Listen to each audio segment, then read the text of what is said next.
Whenever we talk about sending humans to another planet, one name always comes up: Mars. For decades, Mars has completely dominated our imagination. It's the star of our sci-fi movies, our novels, and our space agency mission plans. The rovers tweeting from its dusty surface have millions of followers.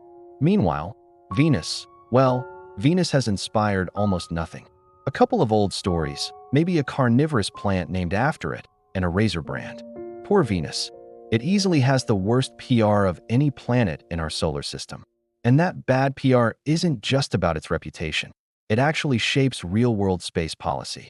Global space agencies talk endlessly about sending humans to Mars. They plan colonies, outposts, training programs, even one-way missions. But when it comes to Venus, almost total silence. And that's strange, because if you look at the facts, Venus is, in many ways, an easier, cheaper, and far more logical colonization target than Mars. Let's break it down. First up, distance. Venus is much, much closer to Earth than Mars is. This is why we were able to send probes to Venus long before we sent them to Mars, and why we've sent more of them over the years. Depending on when you launch, a round trip to Venus can be 30 to 50% shorter than a trip to Mars. And in space travel, shorter trips mean everything. Less exposure to cosmic radiation, less muscle and bone loss for the crew, less food and water to pack, less fuel to burn, and a much, much lower cost. If humanity ever builds a colony somewhere else, we'll have to bring almost everything with us. There's no interplanetary hardware store waiting for us. So, distance really, really matters. The second advantage is solar energy. Venus orbits closer to the sun, so it gets a ton more sunlight. It receives 4 times the solar power that Mars does. A colony on Venus would have massive energy availability right from the start, which is a huge logistical win. Then there's the atmosphere.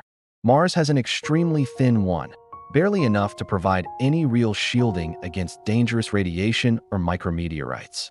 Venus, on the other hand, has a thick, dense, protective atmosphere. That means more protection for any potential colonists. It's also rich in carbon dioxide, which could, at least in theory, be used to extract breathable oxygen. But here's the biggest factor of all, the one that could be a deal breaker for Mars: gravity. Venus has a surface gravity of 0.9 g, which is incredibly close to Earth's.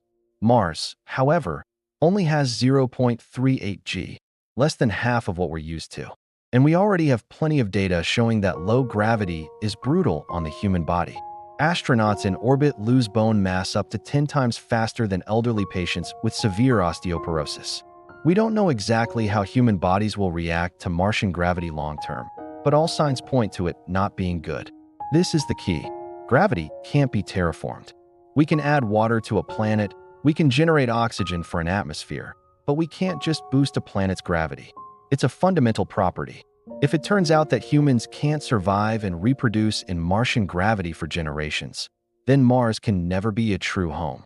It will only ever be a temporary outpost. So, with all these incredible advantages, it's closer, has more power, better protection, and Earth-like gravity. Why on earth does Venus get ignored? One word: surfacism. It's our obsession with landing on the ground, planting a flag, and touching solid soil with our own 2 feet. And that's where Venus delivers its knockout punch. Humans simply cannot land there. The surface of Venus is a complete nightmare. It's hotter than a pizza oven, sitting at around 450 degrees Celsius. The atmospheric pressure is more than 90 times that of Earth. Standing on the surface of Venus would feel like being crushed under the weight of an ocean 1 kilometer deep. Even our most reinforced robotic probes have been squeezed, melted, and completely destroyed after just a couple of hours. So, yes, the surface is completely off the table. But that doesn't mean Venus itself is off the table. Because something truly extraordinary happens about 50 kilometers up, high above the deadly surface. At this altitude, the temperature drops to a survivable level, about 70 degrees Celsius. That's hot, but it's manageable with modern materials. More importantly, the atmospheric pressure drops to just 1 Earth atmosphere. Suddenly, the environment becomes almost Earth-like. At this height, humans wouldn't even need bulky, pressurized spacesuits. They would just need heat-resistant gear and an oxygen supply. The atmosphere is so thick and dense that you could fill a balloon with ordinary Earth air, just the air we breathe, and it would float. It sounds like something straight out of science fiction. But this is where Venus completely flips the script. The upper atmosphere of Venus may be the most Earth-like environment anywhere in the solar system. This isn't just a wild fantasy. NASA has already designed a conceptual mission called HAVOC, which stands for High Altitude Venus Operational Concept. It's an entire blueprint for building floating cloud cities above Venus.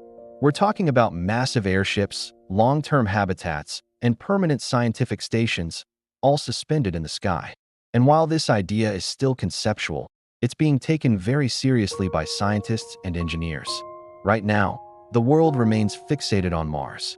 But the gravity problem alone is a massive, unresolved hurdle that could make Venus a far better long-term home for humanity. Maybe centuries from now, our descendants won't be kicking up red dust. Maybe they'll be floating peacefully above the clouds of Venus, building cities in the sky, and waiting for the day when technology allows us to finally cool the planet far below. So what do you think? Is Venus the real best candidate for humanity's first off-world colony? Let us know your thoughts in the comments. And if you want more deep-dive cosmic explorations, make sure to subscribe. Thanks for watching.